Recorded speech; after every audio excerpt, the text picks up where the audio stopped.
¿Me escuchan? Sí, la Perfecto. escuchamos, hermana. Bien, creo que no tengo audio desde mi computadora y mientras miramos cómo compartimos la pantalla, pues quiero saludarlos a todos en esta tarde y aprovechar también para encomendar esta reunión a Dios. Darle Amén. gracias por todo, a todos los que están presentes y bueno, que Dios guíe mis palabras, que sean sus palabras y que puedan llevar aliento y esperanza a cada corazón que está allá frente a la pantalla. Gracias, Padre, por usarnos como instrumentos en tus manos, como esos brazos extendidos en la tierra para extender el conocimiento que tú nos has dado a otros. Gracias por el amor infinito que nos tienes y porque nunca nos dejas solos ni nos abandonas, ni nos dejas en la oscuridad cuando hay dificultades. Gracias por tu amor. En el nombre de Jesús. Amén. Bien, vamos a hablar sobre un tema, como dijo el hermano, bien interesante y me decía el hermano cuando me habló de este seminario, de esta charla, de cómo enfrentar la crisis futura. Creemos que para enfrentar la crisis futura primero debemos prepararnos para las crisis que estamos viviendo o el momento que estamos viviendo, ¿verdad? Yo creo que esta es la mejor escuela, yo creo que este es el mejor momento. Yo, como todas las personas que he escuchado, este es el ¿cómo se dice? Como el coaching que Dios nos dejó, que Dios nos dio la oportunidad de entrenarnos para lo que viene.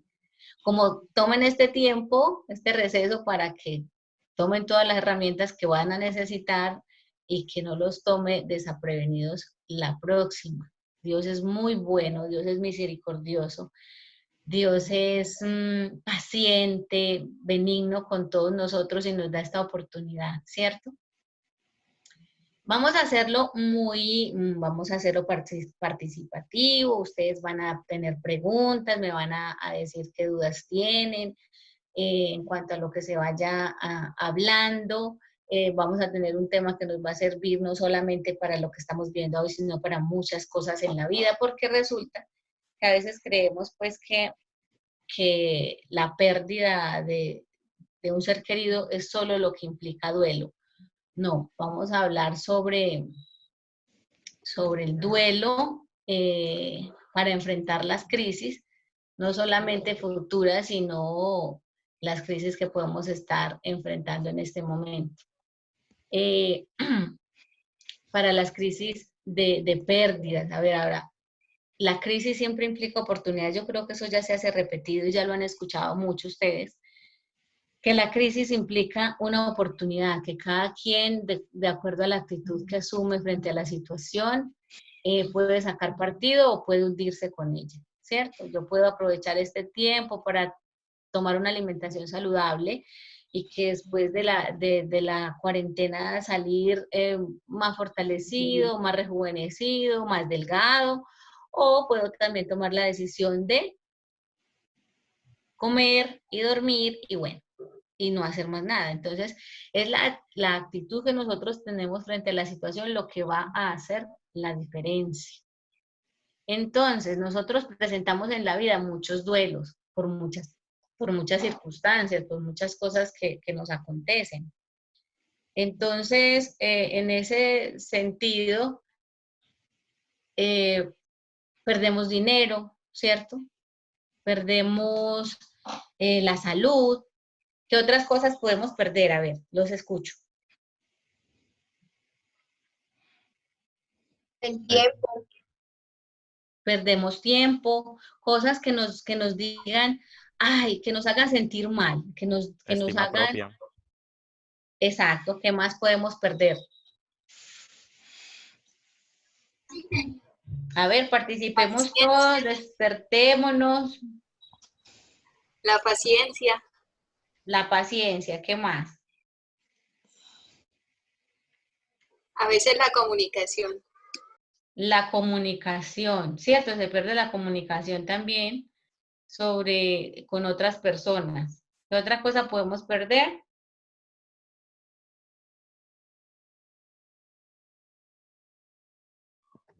Están tímidos los hermanos. ¿Qué hemos perdido? ¿Qué sienten ustedes que han perdido en este momento? Un poquito de dominio propio, tal vez. Una parte. ¿Qué perdimos con esta cuarentena? A ver, ¿qué ya no estamos haciendo? Perdimos.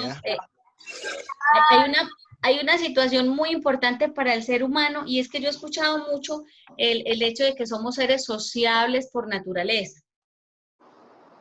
Desde que nacemos y hacemos parte de la sociedad, desde que nosotros empezamos a recibir el afecto de pequeños, a sentir el apoyo en la mente y en el corazón, ese apoyo social, la reciprocidad, ser escuchados, ser vistos, ser tocados.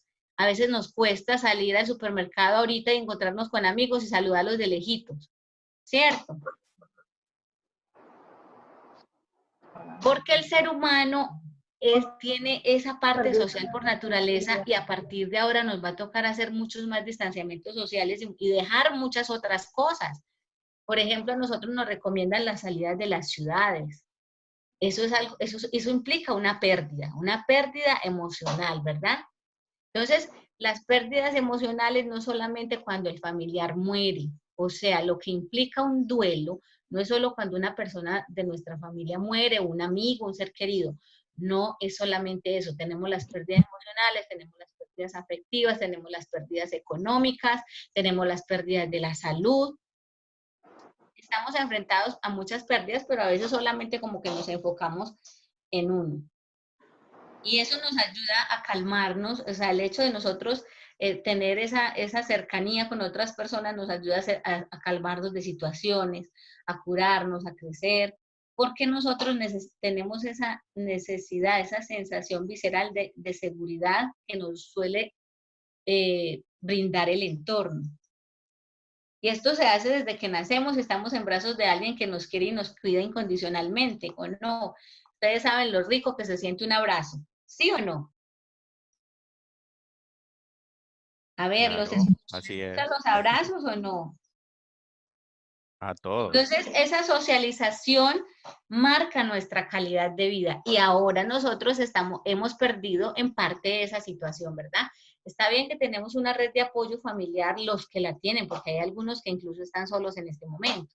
Entonces, los que tienen esa red de apoyo familiar, igual se hace un círculo muy pequeño, ¿cierto?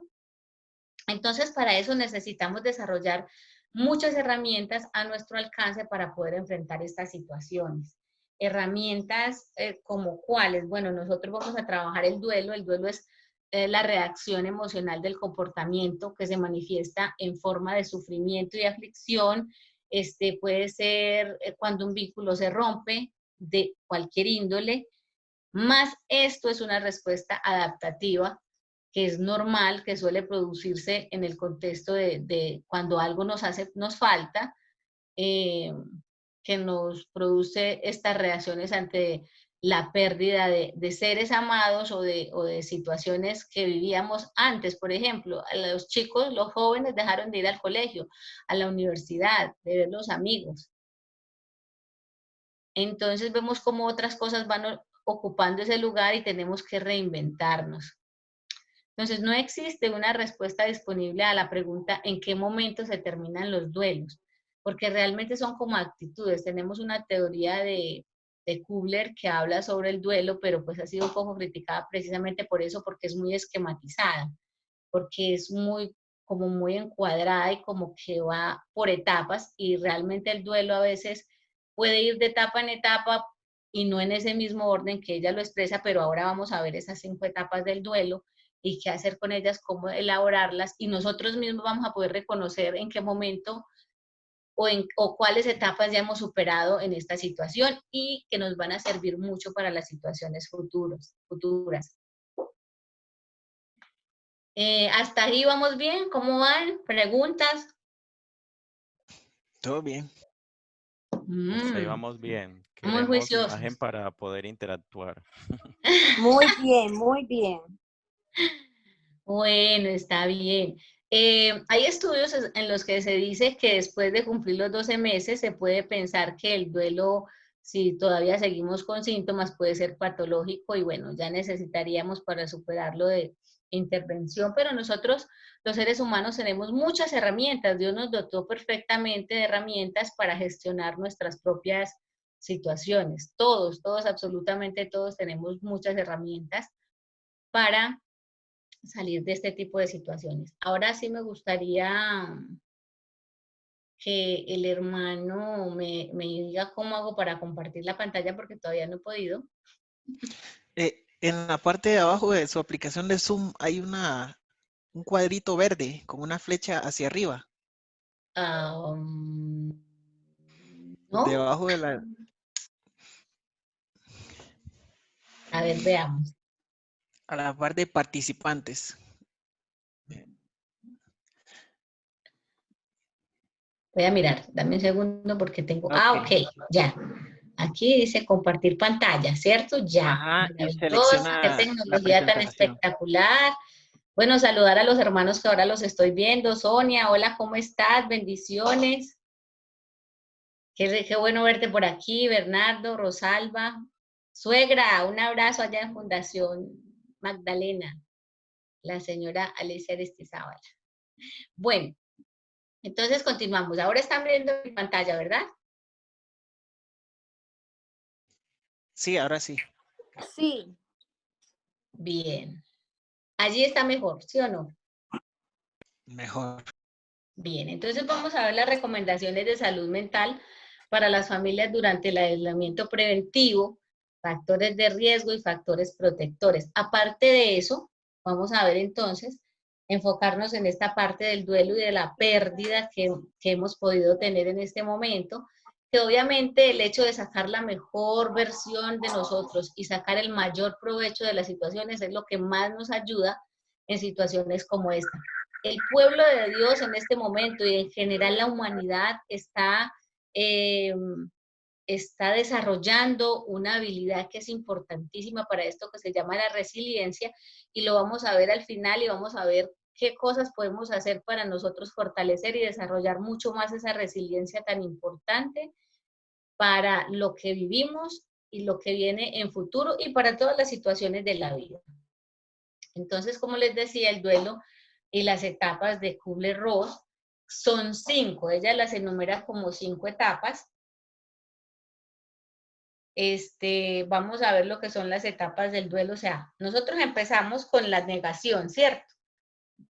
¿Cómo fue esa negación en el momento de nosotros enterarnos del COVID o de alguna situación que nos pasa en la vida? Empezamos a negar o a ignorar la existencia de esto. Es más, siempre que hay un duelo se produce miedo. ¿Qué es el miedo? El miedo de por sí trae ansiedad, o sea, el componente del miedo viene la ansiedad por añadidura y esta ansiedad es la que cuando se intensifica nos puede llevar a problemas y a trastornos que ya se convierten en patologías. Entonces, ¿cómo reaccionamos nosotros ante eso? Ignorar o ese miedo, porque cuando hay una amenaza, cuando sentimos miedo, el miedo siempre va a estar asociado a la muerte. Entonces, de alguna manera puede implicar esa proximidad a la muerte en cuanto a las cosas que vivimos. Incluso lo expresamos verbalmente y decimos, por ejemplo, cuando terminamos una relación emocional decimos, es que siento que me voy a morir. ¿Sí? Es una expresión muy, muy normal cuando alguien dice siento que me voy a morir porque se terminó una relación emocional. O decimos, o se nos perdió, que se nos haya perdido 1 millón de pesos. No, uno dice, me muero, entonces se me pierde 1 millón de pesos. Es muy común escuchar estas expresiones, entonces ese miedo va asociado precisamente a esa sensación de muerte. Entonces puede ser de carácter total, porque puede ser que sí de verdad me esté muriendo, de pronto cuando me diagnostican una enfermedad, no sé, realmente yo a veces me pongo a pensar cómo puede sentirse una persona que es diagnosticada con el COVID por todo lo que implica. Si uno nada más con salir a hacer las compras ya se siente supremamente amenazado. Entonces uno dice, bueno, debe ser algo muy duro. Entonces, puede ser parcial, decir, no, esto solo es un virus, solo es el COVID que ha matado a una cantidad de personas, pero no es nada importante. Entonces, la negación refleja una actitud de defendernos, de protegernos, y la mente busca como de algún modo encontrar bienestar a pesar de encontrarse en una situación difícil y sobre todo impotencia. O sea, ¿cuándo genera impotencia? Cuando yo no lo puedo manejar, cuando es algo que se sale de mis manos. Se sale de mis manos, yo quiero salir, ¿cierto? Todos decimos, ay no, ¿cuándo termina esto para recuperar nuestras actividades y nuestra vida y todo lo demás? Pero o sea, genera impotencia porque no depende de nosotros. Y de algún modo, si tú quieres proteger la vida, pues no lo vas a hacer. Si a ti te dicen afuera de tu casa hay un león, pues tú no vas a salir por más que quieras, tú te quedas bien guardadito en tu casa. Entonces, esta es una de las primeras etapas. A pesar de que ella ha sido criticada con su teoría, creo que es muy acertada porque es lo primero que se le viene a la mente cuando le dan a uno una mala noticia, ¿no? O cuando sucede algo, no te lo puedo creer. No, en serio, no creo. Entonces, esta es la primera etapa de la negación cuando estamos enfrentándonos a un duelo por la pérdida de algo. Por lo general empezamos con el COVID, empezamos a quedarnos en casa, algunos en pijama casi todo el día, los primeros días, pero como que llegó un momento en que uno dice, bueno, esto como que en pijama todos los días no se puede, entonces ya como que nos toca salir de esa negación, ¿cierto? Y empezar a mirar otras opciones. Organizar nuestro tiempo, porque la vida continúa, o sea, debemos mirarlo desde otra perspectiva y también tener en cuenta que estos duelos tienen diferentes formas de verse a través de las diferentes etapas del desarrollo. Nosotros a veces los adultos nos quedamos muy anclados en nuestra preocupación, en lo que nosotros tenemos que hacer, en lo que nosotros tenemos que ver, en lo que nosotros tenemos que preocuparnos porque la alimentación esté, porque haya aseo, porque esto. Y mientras nosotros estamos haciendo todos esos estudios de la Biblia, escuchando sermones, de pronto haciendo teletrabajo o en otras cosas, ¿cómo están los niños? ¿Cómo están nuestros hijos? ¿Cómo están los adultos mayores? Esto implica un cuidado especial porque los adultos mayores, nosotros leemos como que nosotros, la sociedad, le ha quitado el poder que ellos tienen. Y es un poder que se lo dio Dios, no se lo dimos nosotros, es un poder que viene del cielo. El adulto mayor en la antigüedad, en la Biblia, tenía un gran papel dentro de situaciones como estas.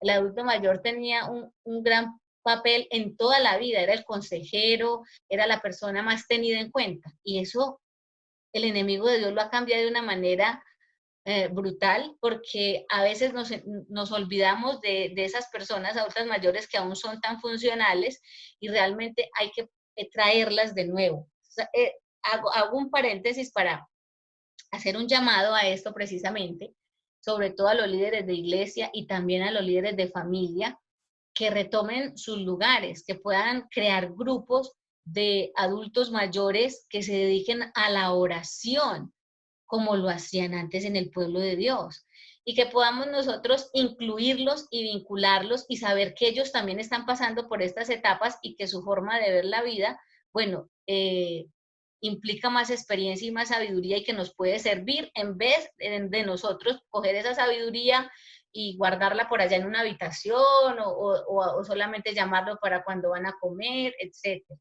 Es importante gestionar las tertulias familiares en el hogar donde escuchemos esas historias y esa sabiduría de los abuelos. E igual los niños también tenemos que tenerlos en cuenta que para ellos estas etapas de duelo también implican ciertas cosas que en su inmadurez cognitiva no saben procesar de manera adecuada y con ellos hay que hablar mucho. Bien.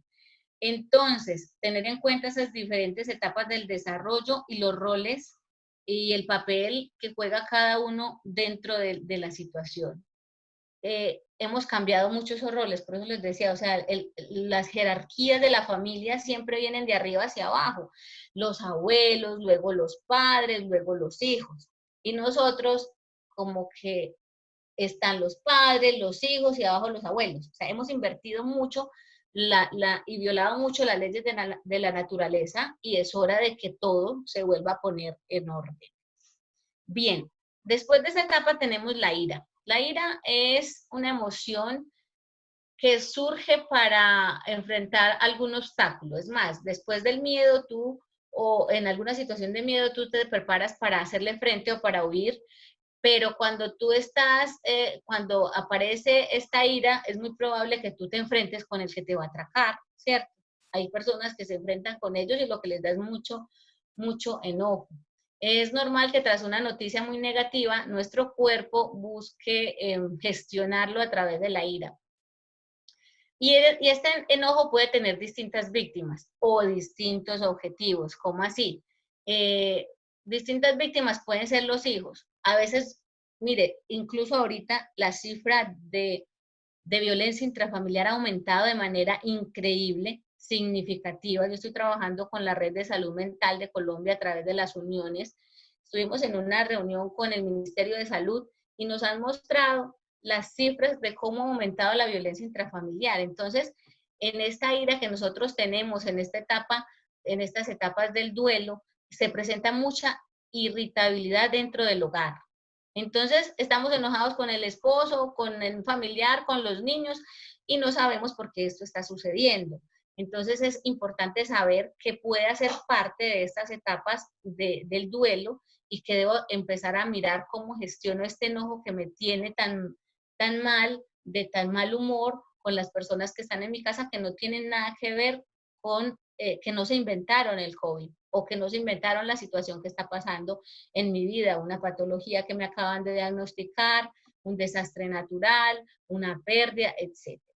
¿Sí? Vemos como objetivos también los médicos o incluso mucha gente se pelea con Dios, ¿cierto? Encontramos que buscamos figuras divinas para pelearnos con Dios por el hecho de que está sucediendo estas cosas. Entonces, tener en cuenta que estas etapas, mire, incluso uno puede saltar de la primera etapa a la última, de la negación a la última, que es la aceptación, o puede empezar con la ira. Esto es lo que le han criticado de pronto a esta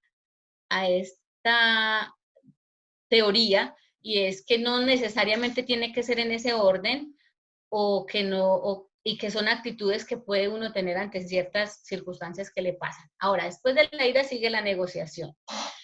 Tras observar la incapacidad de que, a pesar de que nos enojamos y de que estamos como peleándonos con todo, pero no podemos solucionar nada, entonces aparece la negociación.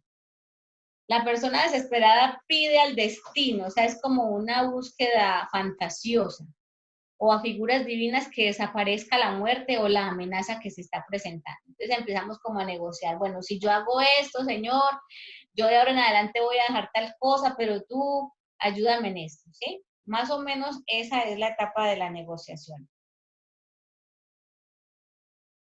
Luego de la etapa de la negociación, que no creo, no, realmente, bueno, hay personas que se pueden quedar en alguna de estas etapas, y es allí donde es tan importante conocerlas para que podamos ir saltando de etapa en etapa. Es muy importante que conozcamos las etapas para poder llegar a la última o saber en qué etapa nos hemos quedado. No nos podemos quedar en una etapa más de un mes, 2 meses, 3 meses, 4 meses, porque hay mucha gente que se queda en esa etapa y bueno, obviamente se vuelve patológico y hay que acudir a una ayuda profesional y se convierte en una situación difícil. Incluso podemos estar viviendo en una etapa, podemos estar atascados en una etapa y no sabemos. ¿Cómo? De situaciones pasadas. Mire, el Señor nos ha dado un recreo, un descanso, para que nosotros a hoy nos pongamos a cuenta con todo este tipo de cosas y no sigamos acumulando emociones negativas en nuestra vida que a la larga se van a hacer más fuertes cuando las volvamos a sentir. Entonces, la idea es descargarnos y poder estar tranquilos para cada situación que se presenta en el día a día. ¿Cómo nosotros enfrentamos estas situaciones? Porque nosotros somos el reflejo de miedos aprendidos. Entonces, importante que nosotros sepamos también cómo estamos reaccionando a la situación. A veces hablamos y no nos damos cuenta que vienen generaciones atrás, nuestros hijos y esas generaciones que vienen atrás de nosotros, hermanos y amigos, son las personas que lo más probable vayan a ser el bastón para soportarnos más adelante en situaciones más complicadas. Entonces, pensar en eso, pensar en qué estoy haciendo y qué estoy diciendo hoy que puede impresionar y dejar una huella psicológica en mis hijos, en sobrinos, familiares que tenemos en casa más pequeños, y ayudarles a ellos a empezar a ver una perspectiva diferente de la situación, porque ellos van a aprender de nosotros cómo reaccionamos. Entonces, importantísimo que nosotros podamos reflejarles a ellos confianza y seguridad y empezar a tener mejor salud mental para que ellos puedan también gestionar sus propias emociones a futuro.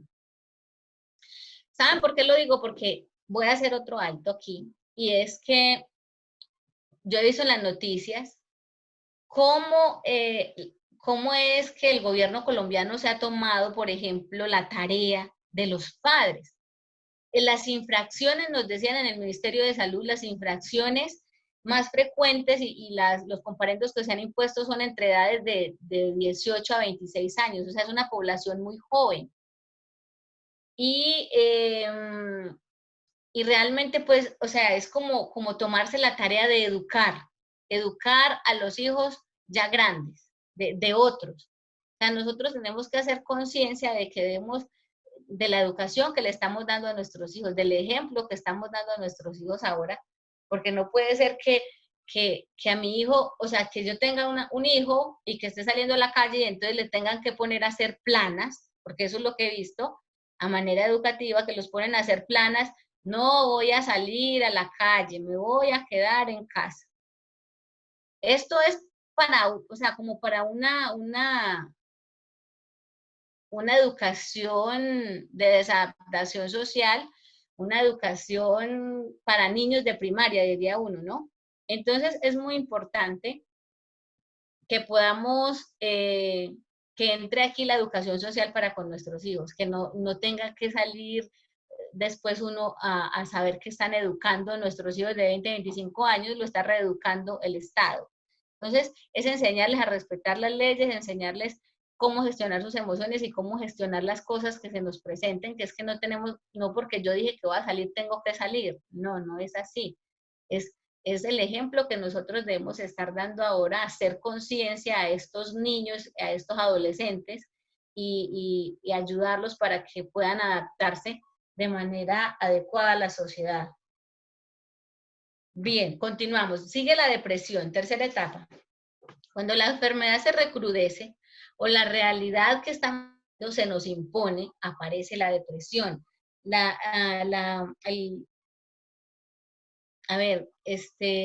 un informe de psiquiatría a nivel mundial que dice que esta pandemia va a desencadenar una oleada de trastornos después de que pase. Va a haber como otra pandemia de la pandemia, pero a nivel psiquiátrico. Entonces, muchas personas después de esta situación van a tener serios problemas con la depresión. ¿Por qué? Porque es muy probable que se queden en esta etapa. Entonces, se nos ha impuesto una situación, y aquí es donde aparece la tolerancia a la frustración, tan importante enseñársela a nuestros hijos y aprenderla nosotros ahora que somos adultos, qué es la tolerancia a la frustración, que yo puedo estar tranquilo y saber que una situación que no puedo cambiar y decirle, oh, Señor, acéptame, ayúdame a aceptar las cosas que no puedo cambiar, ¿sí? A poder gestionarlas de la mejor manera, porque la tolerancia a la frustración con los niños, a veces ustedes los ven cuando ellos hacen sus pataletas, que piden una cosa y uno les dice que no, esa pataleta es la que hay que empezar a gestionar desde ahora de manera adecuada. ¿Por qué? Porque si nosotros no lo hacemos, entonces cuando estén adultos van a caer en depresión por esa falta de tolerancia a la frustración, porque van a venir muchas cosas que se nos van a imponer y que simplemente nos toca aceptarlas. Entonces, ayudarles a que ellos puedan tener dominio propio, a que ellos puedan tener autocontrol, a que ellos puedan ser niños más saludables, a que ellos puedan ser niños más responsables. ¿Con qué? Con el esfuerzo, con el trabajo, que los pongamos a hacer tareas en el hogar, porque a veces nosotros por darles o por demostrarles nuestro amor, lo hacemos de manera distorsionada, porque como nosotros no tuvimos, entonces queremos que ellos tengan todo lo que no tuvimos y se los estamos dando sin ningún esfuerzo y que no les cueste nada. Entonces el esfuerzo y el trabajo ayudan a ellos a desarrollar estas destrezas para tener esa tolerancia a la frustración y poder también empoderarse más de las situaciones de la vida.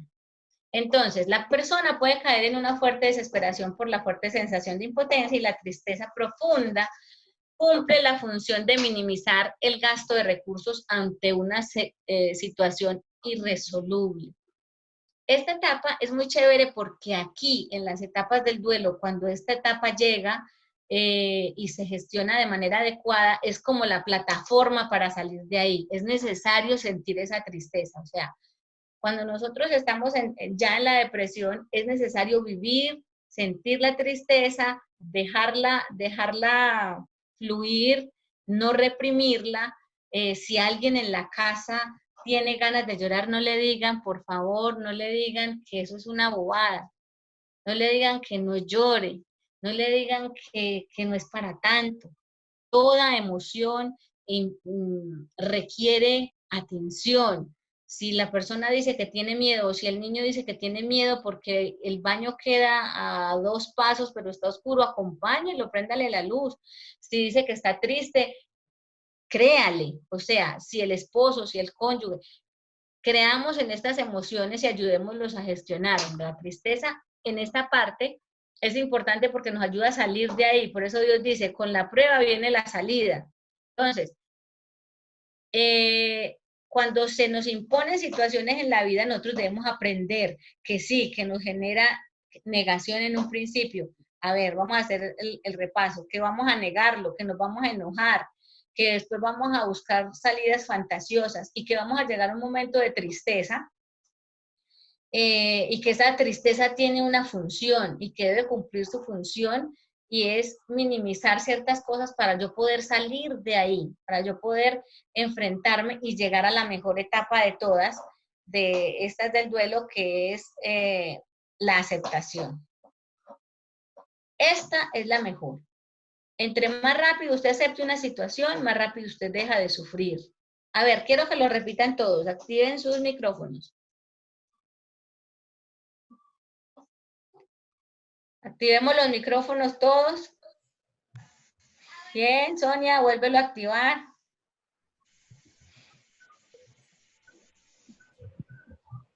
Activemos los micrófonos y vamos a repetir la siguiente frase. Entre más rápido acepte una situación, entre más rápido acepte una situación, más rápido voy a dejar de sufrir. Más rápido voy a dejar de sufrir. Maravilloso. Entonces, dejar atrás, la aceptación nos ayuda a dejar atrás y asimilar la sensación de impotencia que puede haber producido la pérdida. Pasamos a un estado de ánimo menos intenso, más neutro, aunque siguen existiendo momentos difíciles. La persona en la fase de aceptación será capaz de asimilar lo que ha sucedido, de levantar la cabeza hacia el futuro, además de reinterpretar de manera positiva el significado de lo perdido sin culpar a nadie. Muy importante esto, sin culpar a nadie. Entonces, cuando yo acepto una situación, cuando yo ya me doy cuenta que sí, que no puedo hacer nada, en este momento no sé en qué etapa del duelo esté cada uno de ustedes. Ustedes se van a poder autoevaluar y van a decir, ve, yo ya llegué a la aceptación, ve, no, yo todavía sigo enojado, ve, no, yo creo que estoy en la negociación, como buscando salidas fantasiosas, que esto no es verdad, porque parece que estoy en una película de terror, o no, creo que estoy en la depresión, o incluso poder mirar en qué etapa está mi familiar, en qué etapa están mis hijos, en qué etapa está y ayudarlos a gestionar para que lleguen pronto a esa aceptación. Y esa aceptación es maravillosa porque, bueno, dicen que para los hijos de Dios todas las cosas son para bien. Así que esta palabra nos ayuda muchísimo. Y nosotros como cristianos tenemos muchas más herramientas. Es maravilloso saberlo también. E igual, son herramientas que Dios ha dejado para todo el mundo. Entonces, después de saber estas etapas del duelo, vamos entonces a mirar cómo hacer y qué hacer para gestionar, pues, como desarrollar esas formas de salir de esta situación. A ver, ¿alguna pregunta hasta allí, por favor? Incluso pueden evaluarse si han tenido pérdidas de un familiar o muertes, si de pronto algún familiar se ha quedado estancado en un duelo mal elaborado. Mire, un duelo mal elaborado cuando una persona muere es muy fácil de detectar. ¿Por qué? Porque es muy normal que esa persona, cada aniversario, entre a la etapa de la depresión. O puede ser que el día de la madre o el día del padre entre a la etapa de depresión. O puede que el día del cumpleaños, y ahí ustedes se van dando cuenta, esos son duelos no superados y mal elaborados, y pueden ustedes buscar una ayuda para esa persona, porque en esos momentos esa persona se ha quedado estancada en alguna etapa del duelo. ¿Alguna pregunta? Hermana, una preguntita le hago. Cuando a uno se le muere un familiar y queda la persona 3, 4 meses así con el dolor, ¿qué sucede ahí? ¿Me repites, por favor? Cuando una persona muere y uno queda con el dolor 3, 4, 5, 6 meses, hasta un año, ¿qué pasa ahí? ¿En qué estamos ahí? Bueno, pues tocaría evaluar a la persona o que tú lo mires a ver qué expresa acerca de la situación. Si todavía está diciendo no lo puedo creer, esto no puede ser, esto no me puede haber pasado a mí, él no se pudo haber ido, ella no me pudo haber dejado, esa es la primera, estamos en la negación. Si solamente está llorando y bueno, ya después de un año en una depresión, los síntomas se ven a los 6 meses, antes de los 3 meses ya podemos saber que es una depresión, que está pasando de una depresión menor a una depresión mayor, entonces pues ya estaríamos, ya la habíamos podido diagnosticar que está en una depresión. Entonces, pues ya es como que tú mires y evalúes a esa persona y mires a ver qué está diciendo. De pronto está pensando que algún evento sobrenatural va a pasar y le va a devolver la persona, o ya ha llegado a no ha llegado a la aceptación, porque si sigue llorando después de un año aún no ha aceptado esa muerte. Incluso hoy tenemos muchas personas que aún no hemos aceptado cosas en la vida y que con esta charla espero en Dios que nos ayude a gestionarlo y a salir de ahí, porque no podemos quedarnos estancados con cosas. Recuerde que el futuro nos depara cosas diferentes y tenemos que gestionar día a día lo que nos pasa y ponernos al día con nuestras emociones y tenerlas como tranquilas. Gracias.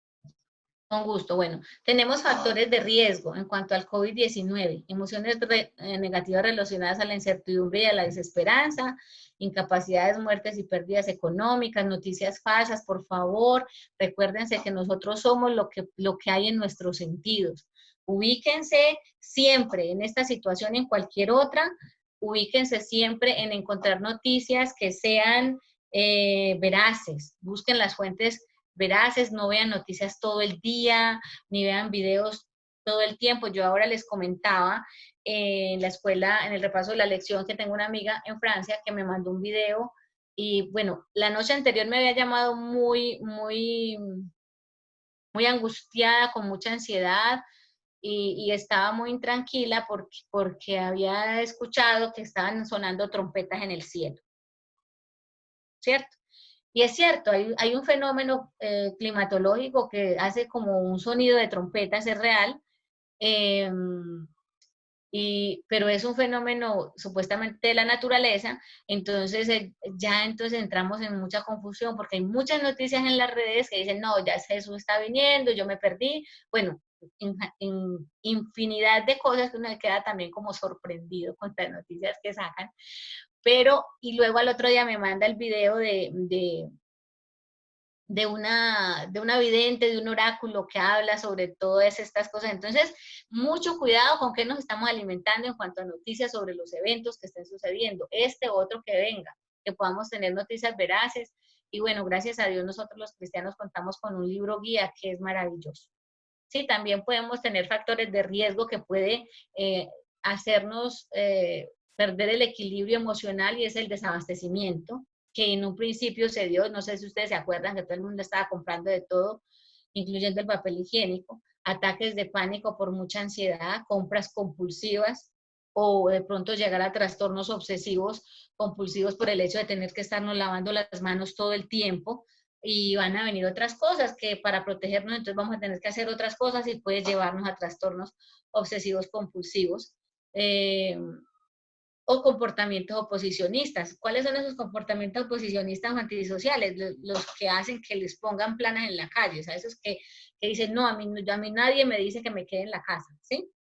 Pérdida de la gobernabilidad y credibilidad de las instancias gubernamentales, que se nos dio en un principio.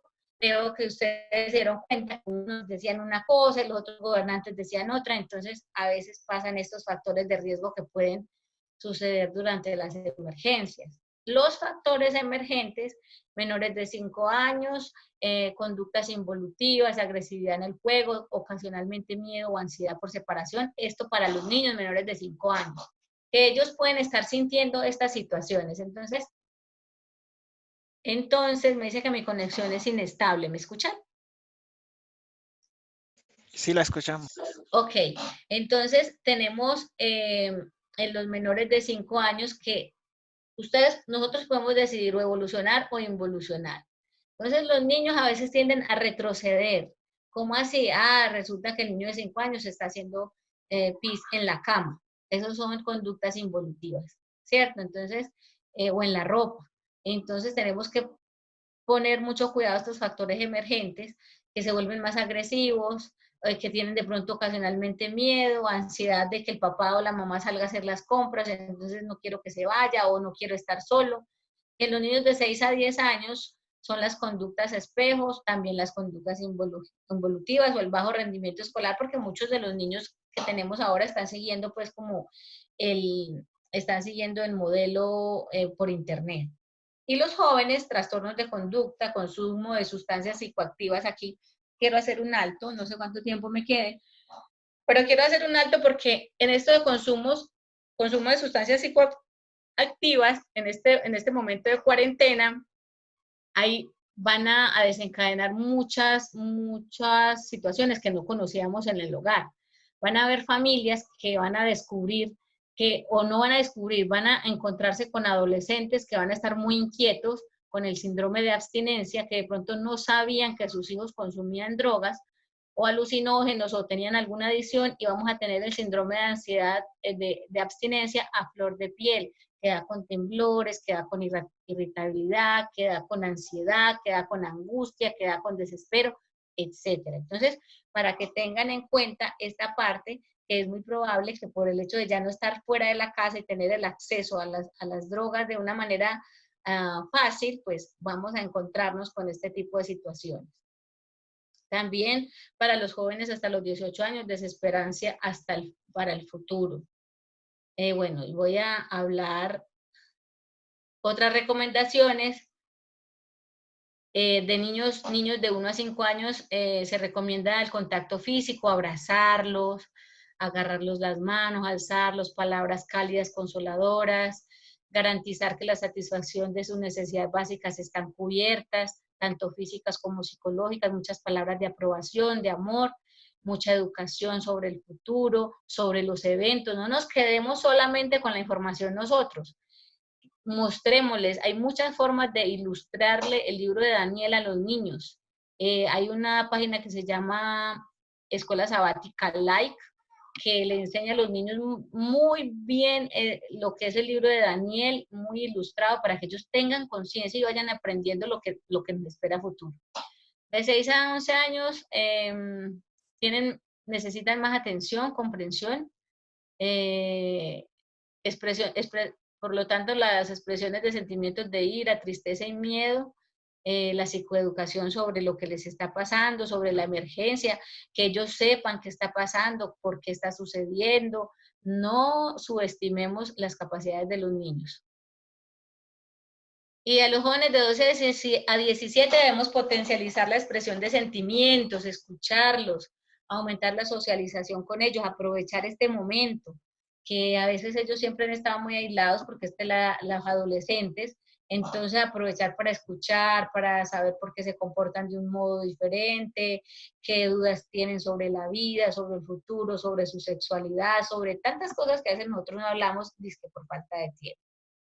Listo, y también sobre el evento que está pasando y sobre los posibles eventos a futuro. Que ellos no los coja así como desaprevenidos lo que pueda suceder. Y también que podamos fomentar en ellos ayudar a la comunidad, y eso sí respetando las normas de seguridad establecidas. Para los adultos mayores, mucho afecto, palabras de ánimo, inclusión, acercar a los nietos a sus abuelos de modo virtual, con canciones, con oraciones, mejor dicho, mucha estimulación. Aquí viene lo más de las cosas más importantes de todo lo que hemos visto, y es la resiliencia, que es lo que nos va a ayudar a nosotros a sobreponernos a las situaciones. La resiliencia es como ese equilibrio entre tanto los factores de riesgo. O sea, yo conozco lo malo, pero también lo bueno. Entonces voy a hacer un equilibrio entre esto para enfrentar situaciones futuras que yo tengo para gestionar, para hacerle frente a estas cosas adversas.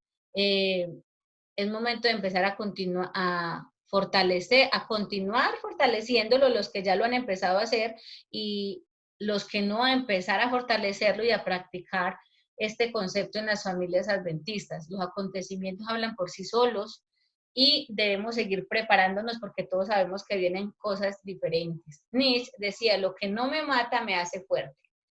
Pero tenemos más palabras en la Biblia. Entonces, ¿cómo desarrollar resiliencia? Establecer relaciones de apoyo dentro y fuera de la familia. Esas relaciones no solamente se pueden fortalecer o sea, si no hay contacto físico, también podemos fortalecerlas a través de las llamadas. Ya habrá momento para volvernos a abrazar. Evitar ver la crisis como un obstáculo insuperable. Esto parece que nunca va a terminar. No.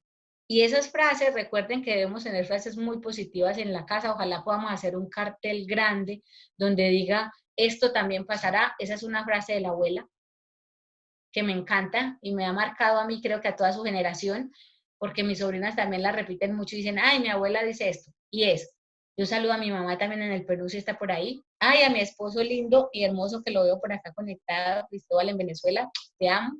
Bueno, ya. Entonces es como poner ese cartel grande en la casa donde sea un punto visible para todos que diga, esto también pasará.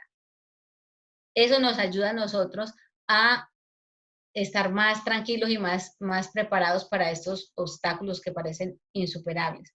Aceptar que el cambio es parte de la vida. Dirígete hacia tus metas, o sea, ponte metas claras y empieza a trabajar porque tienes que reinventarte. Ya no puedo tener este negocio que era así, ahora me toca. Voy a aprovechar este tiempo para inventar nuevas estrategias de negocio porque resulta que lo que viene va a ser peor, entonces tengo que mirar cómo me voy a sostener, hacia dónde voy a ir, cómo es que voy a hacer las cosas. Buscar oportunidades para descubrirte a ti mismo, o sea, ver mis fortalezas, ver mis debilidades y cómo trabajarlas. Mejorar tus destrezas en comunicación y en solución de problemas. A veces tenemos problemas de comunicación gravísimos dentro de las familias y resulta que la comunicación es la sangre de las relaciones. Entonces, si yo tengo problemas de comunicación y esta es la sangre de la familia, de la relación, ¿cómo está mi familia? ¿Debe tener anemia por allá o está súper bien esa hemoglobina? Entonces, mirar todo esto, tener pensamientos positivos y cuidar de ti mismo. Ahora, en esos pensamientos positivos me enfoco para terminar. Voy a mostrarles una gráfica, voy a ver si la encuentro por aquí. Voy a mostrarles una gráfica que nos puede ilustrar mejor lo de los pensamientos positivos, la terapia cognitiva conductual, que me gusta mucho, que ya la he enseñado a algunos miembros de la iglesia, algunos familiares la conocen también, pero que nos va a servir muchísimo en cuanto al manejo de los pensamientos. A ver, gráfica, ¿dónde estás aquí?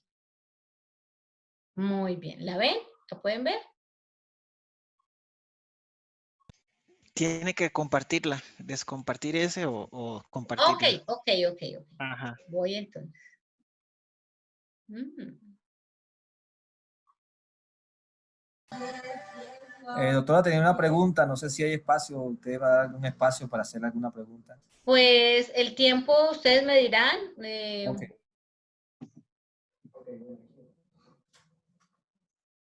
Ustedes me Hay dirán tiempo, cómo se hace. hay tiempo, mi hermana.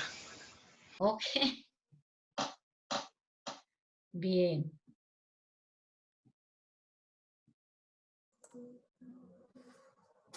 ¿Se puede hacer ahora o más tarde, doctora?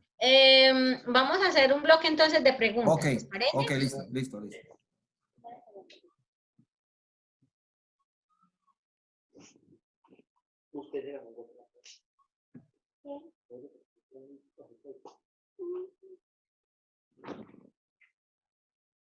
Ok, aquí voy. Bien, vamos a compartir esta pantalla. ¿Ahí la tienen? No. Sí.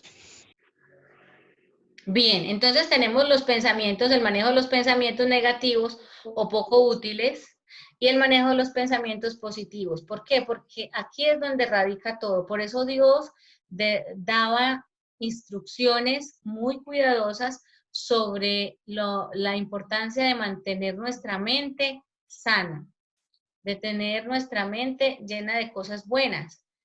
La hermana Elena dice de cuidar las avenidas del alma. Los pensamientos, la mente allá donde nos habla Dios. Los pensamientos positivos. Exacto, entonces ese manejo de los pensamientos es muy importante. Dice, todo lo bueno, todo lo puro, todo lo que es de buen nombre, si hay virtud alguna, en eso pensar. Así dice, ¿verdad? Entonces, y hay muchos más versículos sobre los pensamientos, sobre la mente, sobre los pensamientos positivos. Incluso yo a veces estudiando la psicología positiva me doy cuenta de que todo sale de la Biblia y realmente nosotros, como les digo, tenemos una gran herramienta. Entonces, el primer pensamiento es el que genera todo lo que desencadena de ahí en adelante en nuestra vida. ¿Por qué? ¿Qué llevó a David a pecar? Que se puso a mirar y que pensó algo, ¿cierto? Y le dio rienda suelta a eso. ¿Qué llevó a Eva al pecado? Lo mismo, un pensamiento, le dio vida a ese pensamiento y acarició el pensamiento y lo llevó al hecho. Es más, se dice que toda situación, toda cosa creada primero estuvo en la mente, primero estuvo en el pensamiento de Dios crear el universo, para que él pudiera emitir la palabra y fuera hecho. Entonces, así más o menos funciona todo. Por eso la mayoría de los coaches dicen, no, o el PNL, programación neurolingüística, tienes que crearlo en tu mente, ¿cierto? Para que se haga realidad, que el universo trabaje a tu favor, etc. Pero es real. Entonces, vienen los pensamientos negativos. Aquí tengo una tabla que les puede ayudar como un pastelito, porque ustedes van a hacer sus propias tablas. Sí, van a tener un cuaderno donde van a anotar pensamiento negativo, por cuál lo voy a cambiar, por qué pensamiento positivo lo voy a cambiar. ¿Cómo funciona? El pensamiento negativo, viene el pensamiento negativo, vamos a morir. Ese pensamiento me genera una emoción. ¿Qué siento? Desesperanza, miedo, ansiedad, angustia, desesperación. ¿Y qué voy a hacer entonces? Lo más probable es que me ponga a llorar, que no me quiera parar de la cama, etc. Entonces, el pensamiento me va a traer una emoción y me va a traer una conducta. El pensamiento va a dirigir lo que yo siento y lo que yo hago. El pensamiento es el motivador de lo que finalmente va a resultar de ese pensamiento. Entonces, vamos a morir, lo voy a cambiar por pensamientos positivos. En este momento estoy vivo y no tengo síntomas, por ejemplo, ahora que estamos con lo del coronavirus. Entonces, este nuevo pensamiento positivo, ¿qué me hace sentir? Tranquilidad, paz, esperanza, amor y estar tranquilo, ¿cierto? ¿Y cuál va a ser mi conducta? Pues querer seguir haciendo mis actividades diarias. Es lo más normal. Entonces, miren cómo el pensamiento es tan importante, cómo manejar esa parte de lo que llega a nuestra mente, de lo que susurran los medios, de lo que habla el enemigo a través de las redes sociales, de los noticieros, y lo que incluso puede susurrarme al oído, debo empezar a cambiarlo y no acariciarlo. Entonces, nosotros tenemos un escrito está, que es mucho mejor todavía, por eso tengo ejemplos aquí con escrito está. Estamos en peligro, Jehová es mi pastor y mi fortaleza, mi pronto auxilio en la tribulación. Ese estamos en peligro me puede llevar a sentir lo mismo, son casi las mismas emociones, miedo, angustia, tristeza, etc. Y la conducta, por lo general, va a ser la misma. Entonces, cuando yo lo cambio por Jehová es mi amparo y fortaleza, mi pronto auxilio en la tribulación, por tanto no temeré, pues voy a llenarme de emociones positivas y obviamente de actitudes positivas. Estoy solo y desprotegido. El ángel de Jehová acampa alrededor de mí y me defiende. Se nos está acabando la comida. Dios proveerá. Mi familia aún falta, vea, esta parte me encanta, ¿verdad? Mi familia aún falta por entregar su vida a Dios.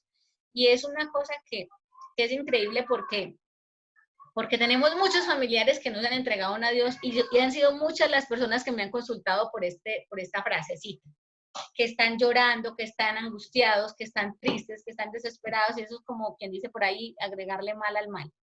Entonces, ahí viene otro pensamiento. Yo ya les he hablado de Dios y Él dice que su palabra no regresa a Él vacía, ¿cierto? También hay otro que dice que cree y tu casa será salvo, ¿cierto? Entonces, esta de mi familia aún falta por entregarse a Dios, entregar esa carga y esa ansiedad a Dios.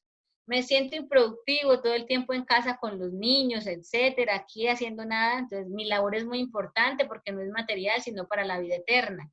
Tengo 3 hijos, tengo un hijo, tengo 2 hijos. Bueno, esta corona la debo llevar al cielo. Tengo mucho por hacer, no es nada de improductividad, al contrario, es un trabajo muy importante. Dice la hermana Elena que es más importante incluso que el que hace el hombre que trabaja por bienes materiales que son perecederos. Entonces, esto parece no acabar. La frase que les dije de mi mamá, esto también pasará. Ahora vamos a la última diapositiva, que es con lo que ya hemos terminado, y es muy bonita, me encanta mucho. Romanos dice, si Dios está conmigo, los escucho. ¿Quién contra mí? ¿Quién contra mí? ¿Quién contra mí? Exacto, si Dios está conmigo, ¿quién contra mí? Mire, le digo a los pastores que está por ahí, pastor, a los cristianos, el hecho de nosotros sentir miedo es normal, es una emoción natural, es una emoción que nos ayuda a defendernos, que nos ayuda a sobrevivir, es una emoción que nos ayuda a crear nuevas herramientas para cuidar de nosotros, es la que nos mueve a tomar medidas para cuidarnos, para usar el tapabocas, para lavarnos las manos.